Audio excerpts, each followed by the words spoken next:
the Hot Seat with Priscilla. It is your favorite day of the week, obviously, because it is Wednesday and we are here live in the studio at Social Media Shows. It is getting a lot warmer in Las Vegas, which I am so happy about because I love the sun, I love the summer, and the winter has lasted way too long. Anyways, I hope you had a great week. I know it's been really sad because you only see me once a week. But today we are going to have an amazing show. So far, we have one of my friends here. Now, he's going to be an amazing guest. We have a lot to talk about with him. He does so many things in Las Vegas, and I'm completely honored that he is going to be on this show. If you guys stay tuned after the break, you're going to probably recognize him because he's been around Las Vegas doing everything under the sun. And every time I go to a important event, of course, he's always there. So make sure to stay tuned to see who our special guest of the day is. And I'll see you after the break on the Hot Seat. I can already feel you judging me, and not for what I've done in the past, but for what I'm about to do. I had what mattered, and I got careless. Like, I don't deserve more. I don't deserve sympathy.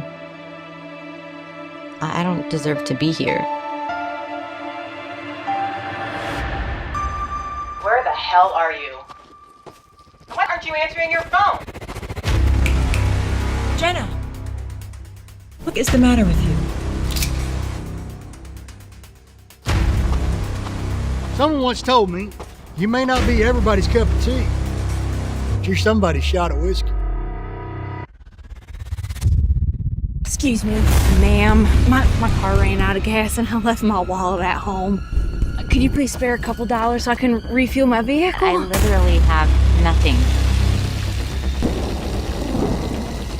What's it gonna take to get you to join the program?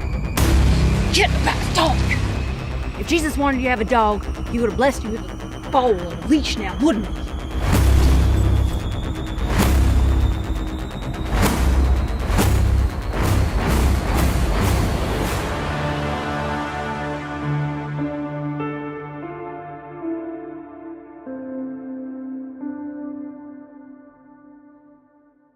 Social Media Shows is a production company based here in Las Vegas, Nevada.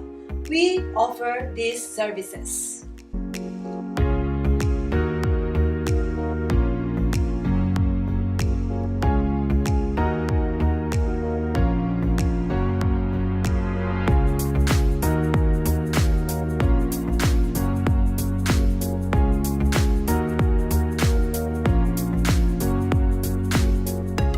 We've been streaming shows live in real time for over 4 years on major social media platforms and also on our website socialmediashows.com. And we are now on Roku TV. We welcome you to have your own show on our TV network. Call us 651-955-8743 or email us at admin@socialmediashows.com. Welcome back to the Hot Seat with Priscilla. I am your host, Priscilla Moy. As always, I come to you live from Las Vegas every Wednesday at 3 p.m. here at Social Media Shows. Every week I have the best guests, and today is nothing short of that, obviously. Now, he is originally from Cuba, and he has history in martial arts and theater, but when I met him, have known him as this amazing dancer, amazing model, and actor, and basically biggest performer in Las Vegas. Everyone, please welcome Antonio Granda. Hi, honey. Oh, you always make me feel so short. Ooh. Please take a seat on the hot seat. Welcome. This is the hot seat. This is the hot seat. You might want to wave the jacket. It's getting hot in here. Ooh. Well, the amazing part is that Antonio came as planned as a professional, and he's here, and he's going to be our first guest today, and we're going to give you as much time as possible. So to start off with, you are originally from Cuba. Havana. Yes. Ooh. So please tell us a little about your start, because you started there, but I know you moved multiple times, and you started in theater. Yes. Well, my very beginnings were kindergarten. That's where I ever did anything, artistic. I started with theater. I moved on to singing pretty much around 8 years old. Mm-hmm. after that, things happened, life, family. I started doing martial arts, which was an outlet for me to kind of guide that this energy, teenage energy that was going on back at the time, and it helped me a lot with discipline and consistency. Um, so that was a very very good times, very good years of learning, growing, centering myself, balancing energy, like I mentioned. After that, I mean, years passed, obviously, and I moved to Istanbul, Turkey, and that's where everything pretty much started when it comes to the artistic professional life. Wow. See, that's one thing that I learned about you that was so shocking was I didn't know how big and prevalent you were in martial arts because, like, you're this amazing dancer. You have a build of a dancer. You're technically amazing. Like, I see stills of you. If you look up online, you'll see them. So the martial arts, and you've won awards, right? And you've also can teach, correct? And that's Correct. kind of in the beginning Correct. stages. I kind of forgot if I sent that information over to you. I was like, oh my god, this is a new Antonio. What Like, are we how doing does she here? know all these stuff? But yeah, you are absolutely right. I pretty much started teaching when I was about 13, 14 years old. I started very, very early. I was a student when I started teaching students. So you see how. So pretty much, I mean, I've always considered myself quite a mature person, even though I was very young. Like, I've always had a old soul, as people say. And I've always enjoyed kids and teaching, um, that experience and that dynamic between the student and the parents and the teacher. It's a very beautiful dynamic. I think when you teach, other people get inspired, and they look up to you very highly, just because you're transmitting something that is going to be worth for that person's life pretty much forever. It's gonna stay with them forever. So yeah, I started teaching around that age, and then again, life happens. Right. I moved to Istanbul, and over there, it's when I pretty much became more of a coach, because out there, the level of martial arts, specifically Kung Fu, which is what I did back in Cuba, um, where I became a national team member. I mean, for me, the level was already way up there. But once I get to Istanbul, I realized that I was way above many, many athletes out there. So I became a coach very quickly. They saw my potential, my talent, and the knowledge that I had. And I became coach, instructor, master teacher, let's say it that way, for several sports centers, schools. And several of my students actually won medals thanks to the training that I gave them. So that's something I can highly say and tell people that I'm very, very proud of. Yeah, that is something you're proud of. So how did dance come into play?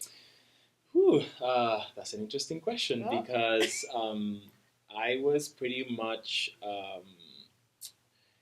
I was going through very personal things, deep personal things. I was not very motivated and happy. I was teaching other people, but I felt like I wasn't doing anything for myself.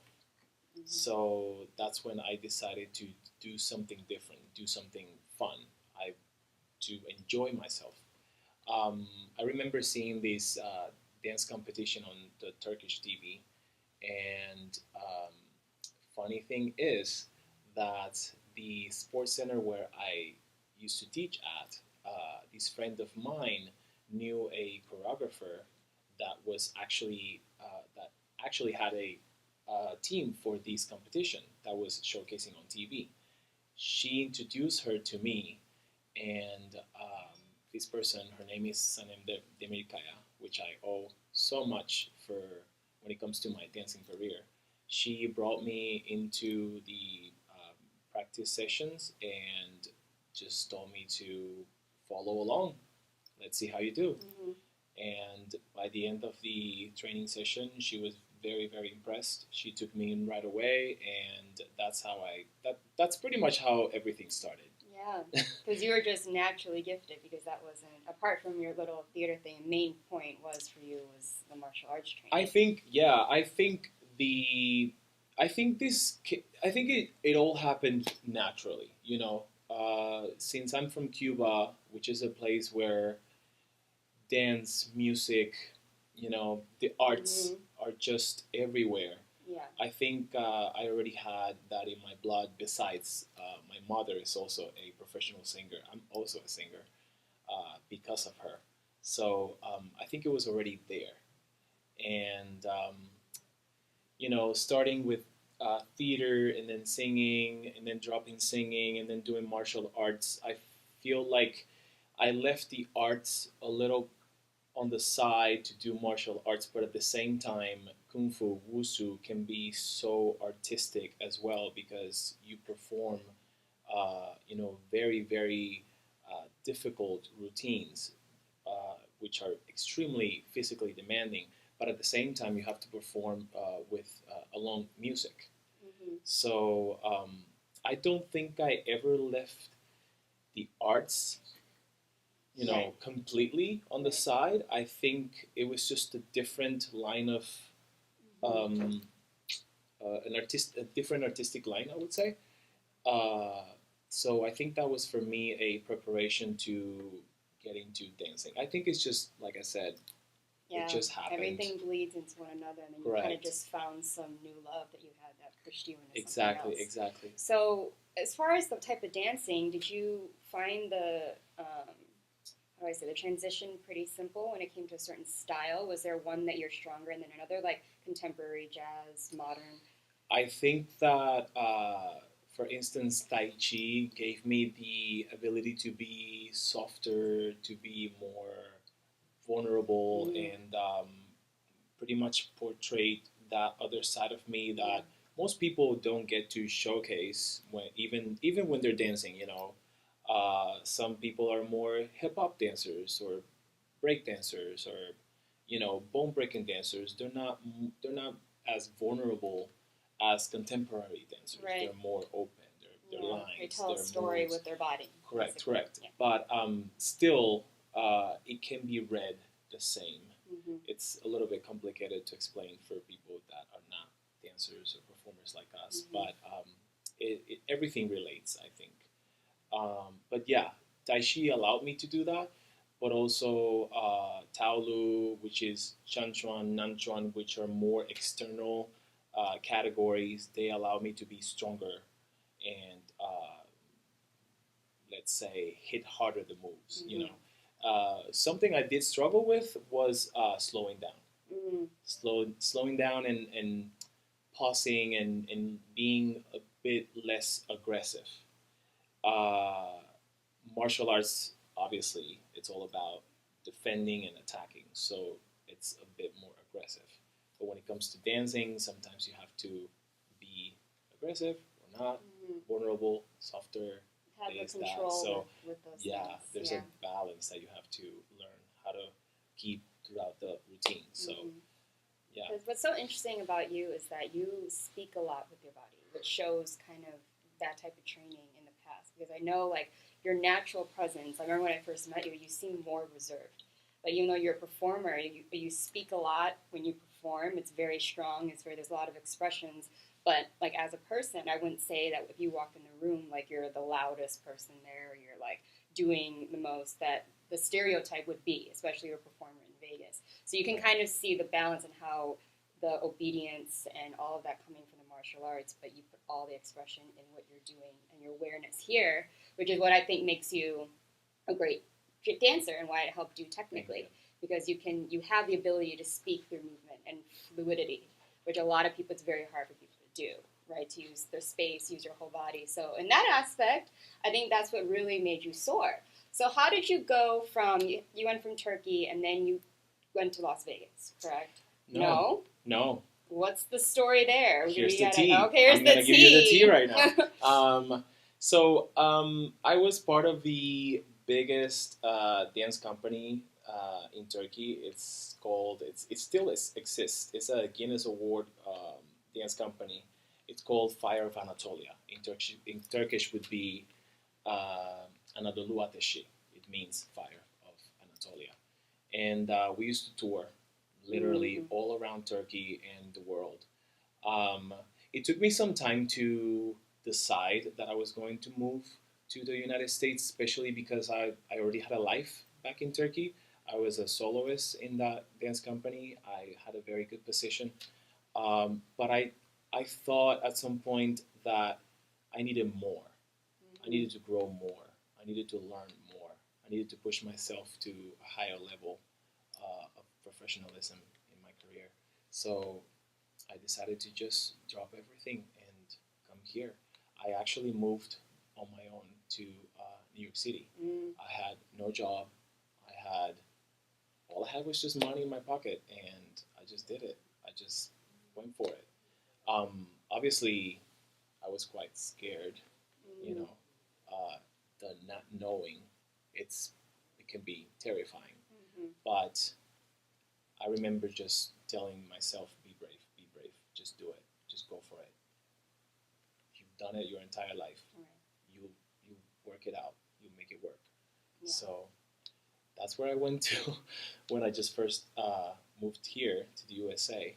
And then eventually I traveled to other states in this country, and finally it's quite ironic because I actually visited Vegas about 2 or 3 times before I moved here, and my plans were never to move to Las Vegas. It was not the place that I wanted to land on, but again, life happens, Right. and I just ended up being here. Yeah, and you've done how many shows when you did come here, right? I didn't actually do quite a lot of shows. I've done a few. My first show was Divas by Frank Marino. It was a female celebrity female impersonating show. It was a very, very fun show, and I think also because of what I was going through personally in that moment, it helped me a lot to again channel that energy into the arts and let go of what I was feeling at the moment, which was pretty much heartbreak. So I have to be extremely grateful for that opportunity and for the few people that actually helped me to get there.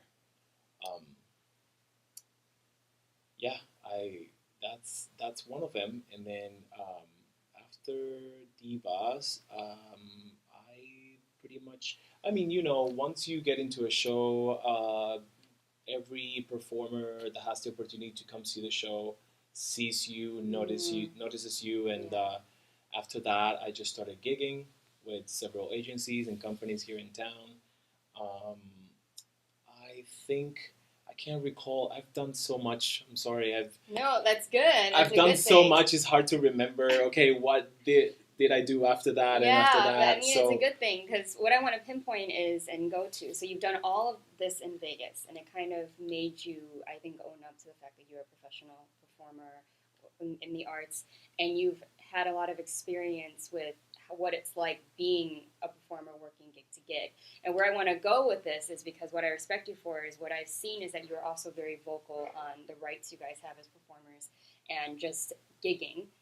And a lot of people don't talk about those things. Everything's always fluffy cotton candy. When I have people on the show, they talk about like, oh, I've done this, this, that, and the third. But like, no one talks about.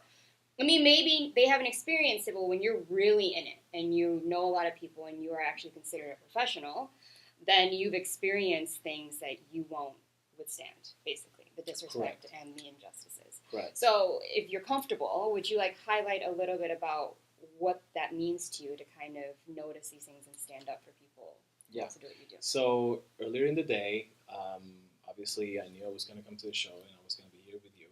And I always check where I'm going, who I'm going to be with, pretty much I research a little bit, and I saw your post on your story, and I can say that I relate to you so much. First of all, I respect you so much because I think we have this thing in common, which is going out there and just make it happen. I think I told you that last time I saw you at WPPI, and yeah, when it comes to things that most people don't talk about in the industry, when it comes to dancers, models, acrobats, singers, whatever the line of work is, um, there are certain things that are not very pretty to say and acknowledge.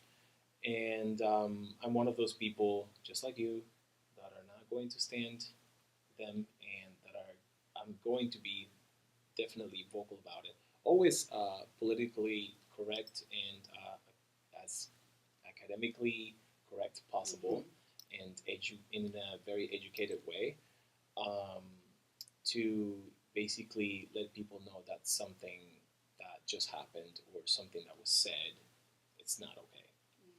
Um, I feel like a lot of performers don't prefer to not say anything because they want to keep booking the jobs. They want to keep earning that income. Um, but one thing is working for the money, the other is working for your art and for what you stand for and your values and your standards and your morals. And that's something I respect, value so much. I relate to you because of it. And I think no matter what, you should always stay truthful to yourself and your art and what you stand for. Yes. So, I mean, I wouldn't like to get into details. There's a lot of things that we could talk about. Right. I just know that with dancers in particular, even with their agencies, they're put in positions, and as athletes, right, you need to be in a safe environment. And I've just seen a lot of word of professional dancers, even big ones that work on music videos, and there's just a lot of disrespect and unprofessionalism when it comes to the dance community. I see it all the time online. I see posts and stories and just stories that happened. They happen. They exist, and big sets with big people. Correct. Yeah. And for regular people, I call regular people to the ones that are not in the industry because obviously they don't know. Yeah. But this could be, your family, my family, a cousin, a friend, whoever doesn't really know anything about our line of work and what we have to go through sometimes, in auditions, in a show, in a job, whatever it is, that, sometimes it isn't as pretty and joyful and beautiful as people think. And for us to, be in that spot, it takes sometimes a lot. Yes. And then people will walk over you if you don't say something. So it's kind of like a double-edged sword. You speak up and you stay in your place, but you could also get a lot of backlash for it. But at the same time, you're kind of like, yeah, but that's not me. I'm not someone that can just be walked over and then just... I feel like in the past, I used to be way more verbal, and I would react to the whatever situation right away. I think I've learned now to take a step back and think about, okay, what just happened? How can I manage the situation? Yeah, and then let me gather the story. Let me look at this, and then not talk with emotions. It's more of gathering it and then speaking about it in a very to the point way. It's controlling your emotions pretty much.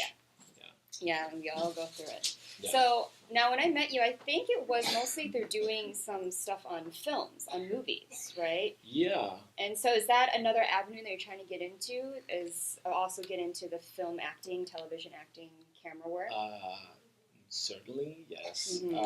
I actually recently started taking very, very, very seriously acting classes. I have been going for the past weeks now. And I'm feeling very, very motivated and very happy. Yeah. I think every time in my life, in my career, every time I've tried to do something new and go for something I've never done before and something I'm very passionate at, I've pretty much succeed. Mm-hmm. You know, some people consider success as, you know, going to Hollywood and being part of a huge movie. Yeah. I don't think that's success for me, because you could still go and do a huge movie but still be personally unsatisfied or unhappy or struggle with whatever you could be struggling with. And I mean, we see true stories every day on the news, on social media. We see it every day. We know what happened actually not too long ago to a very, very famous entertainer, dancer. You know, um, I don't want to mention names, but we all know what happened with him, and it's extremely sad to think that someone for the public eye could be so majorly successful and still be at a point where he had to take his life. Yes. So that's something that we all, I think, need to, again, take a step back and think about, and pretty much look at your what's going on in your life, what makes you happy, what doesn't, what you stand for. Exactly. Are you doing what you truly like? Are you in a place where you're happy, where you're comfortable? What you need to consider a lot of things about yourself and your surroundings in order to say, okay, I've made it, I'm successful, or not. Yeah. So I think that when you have come to a place where, in my opinion, where you never even thought that you could be in, and now you're living this pretty much dream, and it's just, it brings you joy, it brings you just so much, this energy of this fulfillment. I think that's the right word. I think that's when you have succeed. Yeah, because when you can sit here and call yourself that thing and know that that's your full-time job and that's how you present yourself, that's where you meet success. But we're always trying to search for the next job, because so we don't live in the moment and realize how far we have come, because we're not where we want to be. Yeah, right. We're always rushing and rushing and we're rushing, trying to be there, trying to, right? Because we're getting tired of all these injustices, right? But it's all part of the journey, and the good thing is you can spot the ones that will make it because they continue to go. And I don't know them outside of doing that one thing, and they're consistent. Correct. And no matter what you do, I mean, life is hard. Life is unfair. Again, we see it all the time, every day. And no matter how hard it gets, you have to keep going. You have to keep doing what you're doing. Yeah. There will be always bumps on the road, but you just have to stay consistent, just like martial arts taught me. And see, there you go. And that's discipline is a very important thing to teach young kids, discipline and work ethic, because that will take you farther than anything else. Right. And so the biggest thing that I think I take away is when I look at someone and ask them, like, why do you want to do insert job here? Right? When people ask me advice. And then they don't know the answer. And I think that's where people will never find success or happiness, because they want it for the wrong reasons, whether it's modeling, acting, dancing.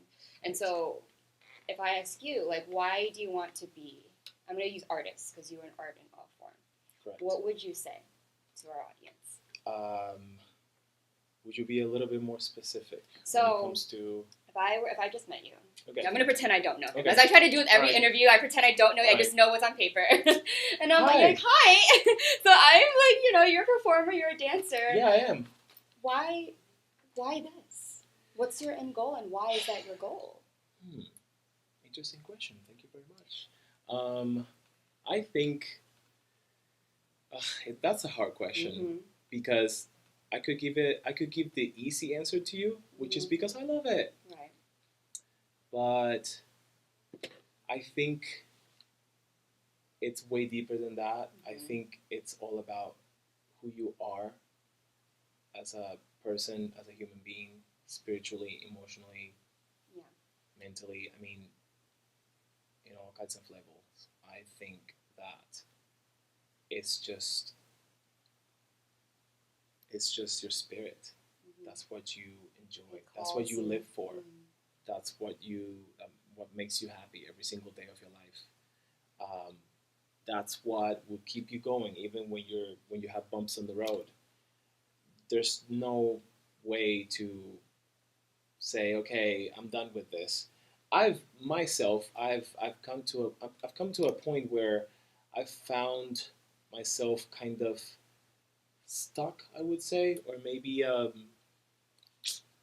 burned out, if that's the word. You know, uh, where you have to kind of, okay, think about, okay, what am I doing with my life? Is this the right thing for me? But then you get booked for whatever job, and then you remember why you fell in love with it for the first time in the first place. So what does the end goal look like for you? Do you end goal? Yes. Whew, I don't think I'm personally trying to pursue being the dancer of the world anymore or the best dancer. I think that's a skill I already possess and I definitely want to use in my career. But I think I'm at a point where I want to be more of um, I want to use my image in the acting filming industry. Okay. I think I have potential in it, and that's what I'm currently pursuing. Yeah. So I don't know. I've always when I have been part of interviews like work job interviews, and they ask me kind of the same question, I always say, as far as it can get me, as far as I can go. Yeah. I don't really know, because sometimes your expectations can disappoint you majorly, and that could lead to just drop it. Yeah.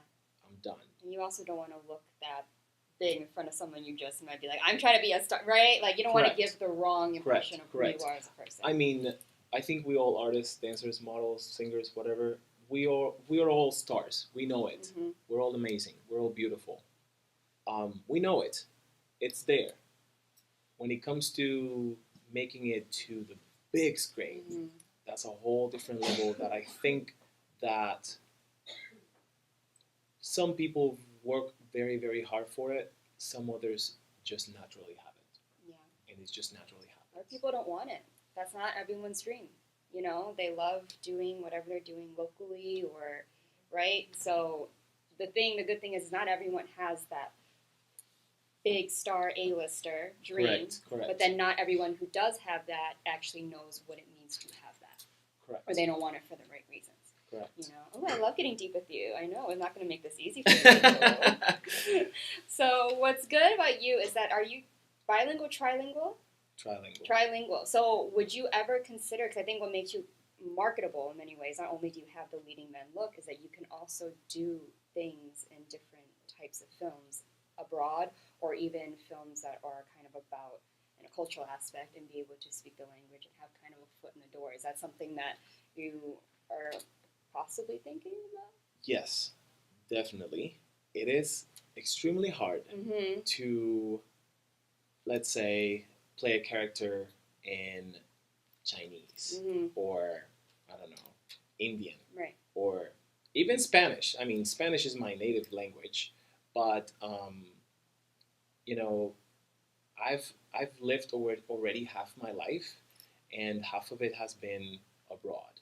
So I've had to learn Turkish.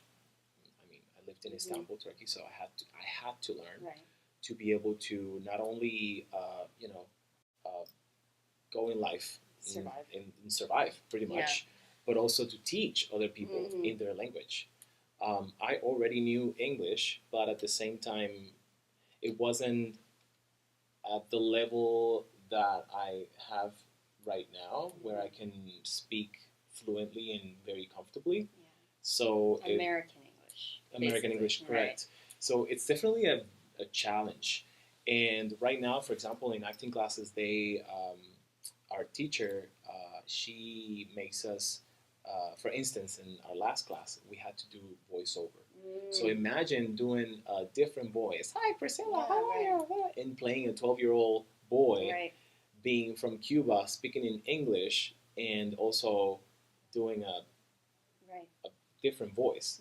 It's challenging, definitely challenging, but it's good for you. It's very good. Yeah, exactly. I've always, even back in Turkey, I remember going into my creative spaces, you know, being in my room and just letting my creative brain unravel and just thinking, I want to make songs, I want to write songs in Turkish and Spanish. I don't want to lose my entity and my culture, but I also want the Turkish people to understand me. Yeah. And I want them to vibe with me, just like with English. Yeah. I think, for instance, there are artists now that do Spanglish songs, and I love it.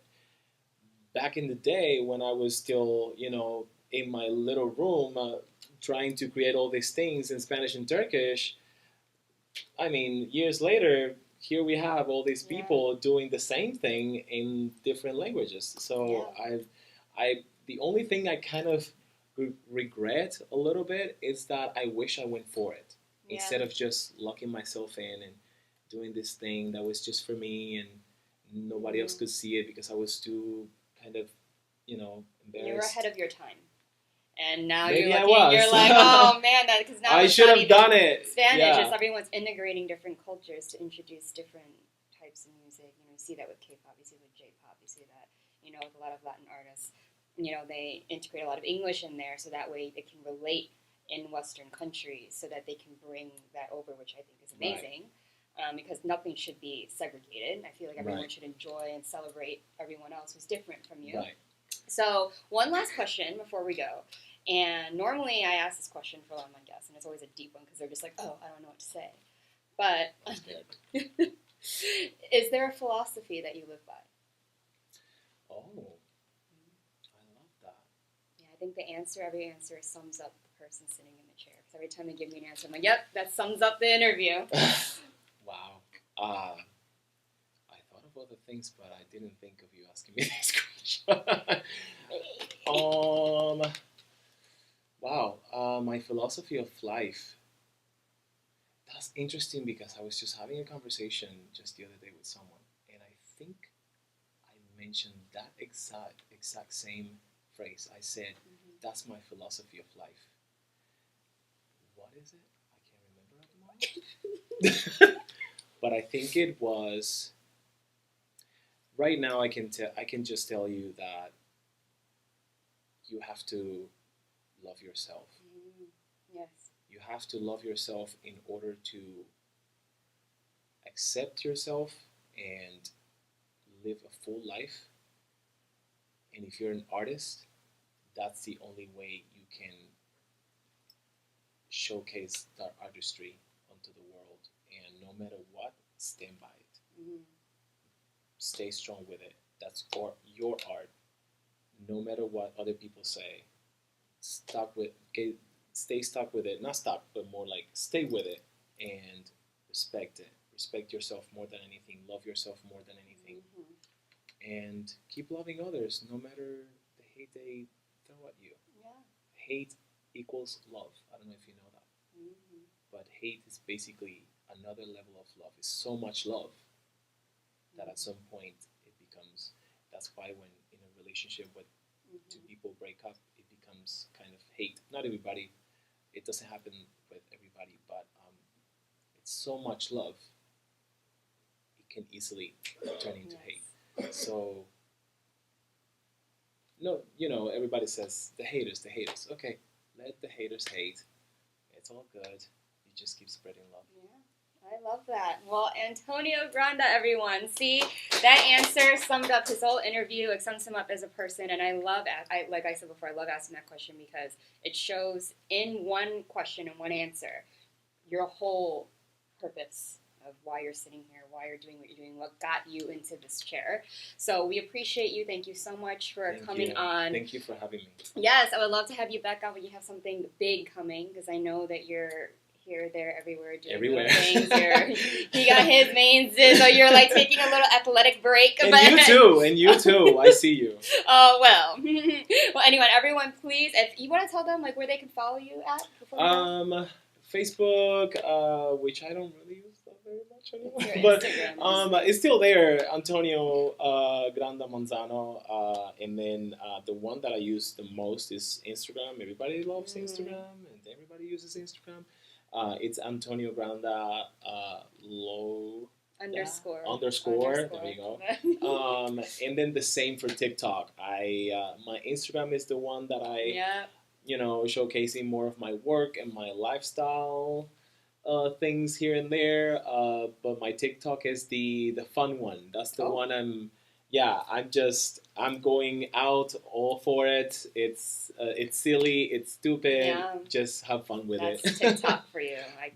It's one of those things I don't do. But everyone, please follow him. Please keep up with him. Please reach out to him. Anyone that has gigs, he's everything: acting, modeling, dancing, singing. Even though I've yet to hear you sing, boo. But whatever, I'm sure he's open for it. I mean, you're a hard worker, so I'm sure you're a good researcher, so you would look into it. So please, please, please consider him. He's amazing, a very kind soul, very loving soul, very professional. So everyone, Antonio Granda, thank you again for coming to the Hot Seat with Priscilla. And when we come back, I have a few announcements to make, so never, never, never miss the goodbyes of the Hot Seat. So stay tuned. Hello, everyone. This is Joseph Skoda with Social Media Shows. Well, I thank all of you for your support through these last several years, and it's been a lot of fun. We've given people a voice they never had before.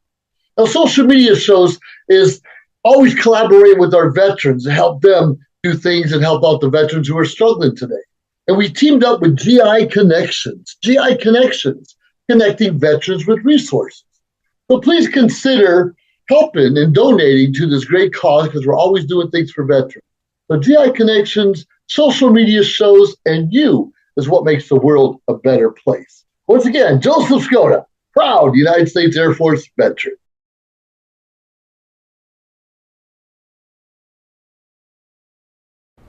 Welcome to Social Media Shows. Have you been watching social media shows recently? Of course you have.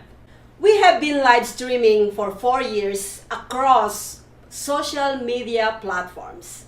We produce over 70 shows with over 1,000 episodes. In the process, we've helped over 100 creators realize their dreams and start their own show. We give platforms to promote your business. If you are an artist, if you have an event, if you are entrepreneurs, or if you have a story. If you haven't done it yet, go ahead and subscribe and follow us on major social media platforms. And if you have a great idea of a show, join us.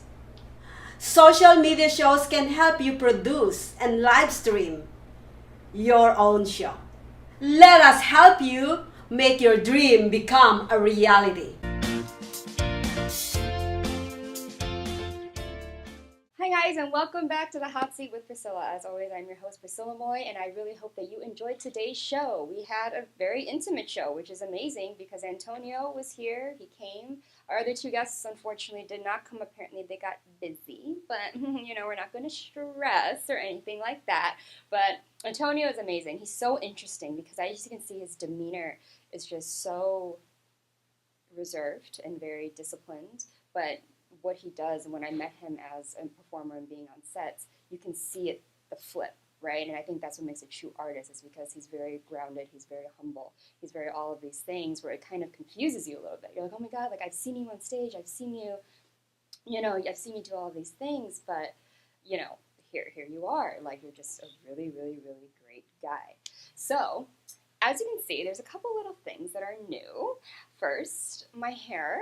Obviously, as you guys can see, I've done a little, I was really inspired by a lot of, Japanese and Korean artists, and they have kind of these bangs.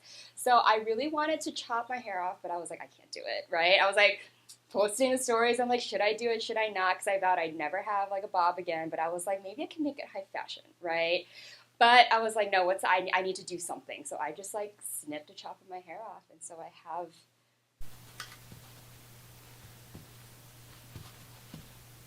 Anyway, moving on to the next thing. I mean, all of these announcements are just because I'm about to have fun right now because we don't have any other guests.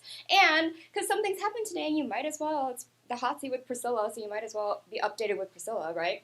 And I want to show you guys my socks. So I'm going to step on this little apple box and show you if we can all see. Do we see? Do we see it? Oh, I see myself. I'm so weird. But anyway, so I decided to wear these socks. So I want to read you guys a little something that I received today. And I want to give a shout out to this person because it's amazing.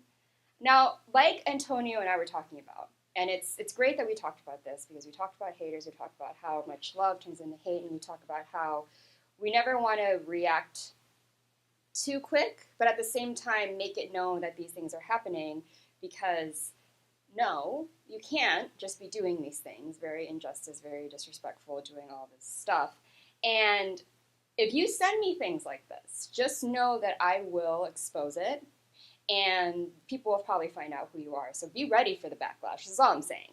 So I got a message from this Instagram page called So You Know It's True.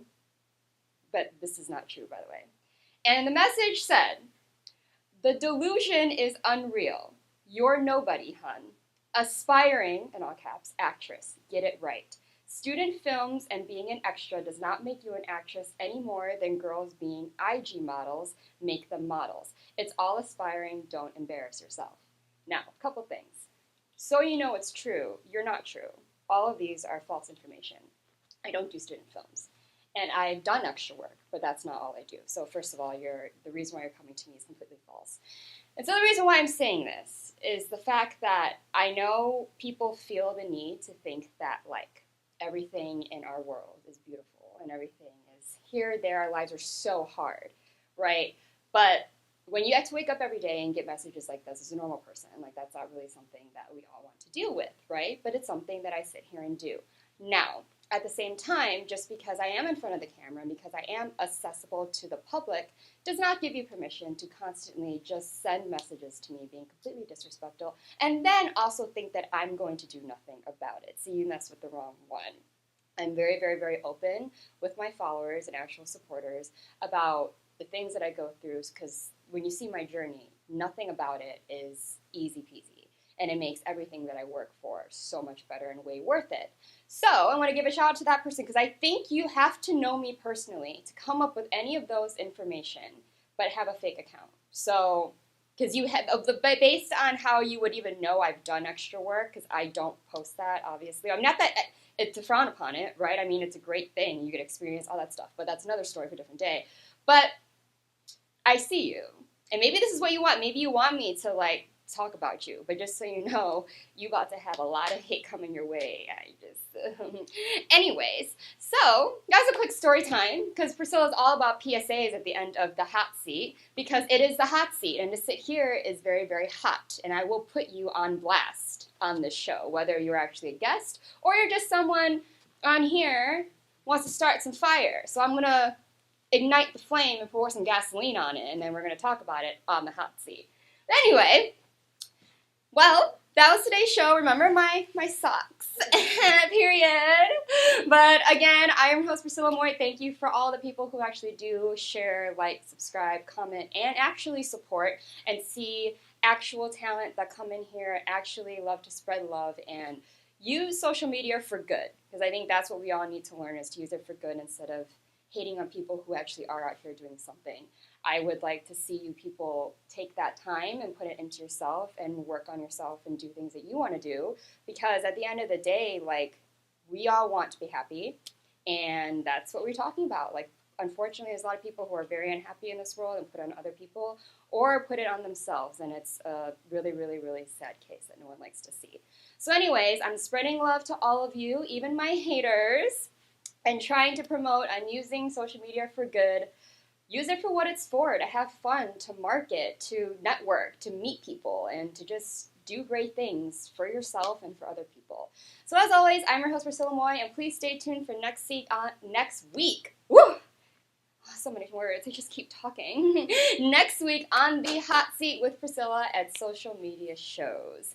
I will see you then.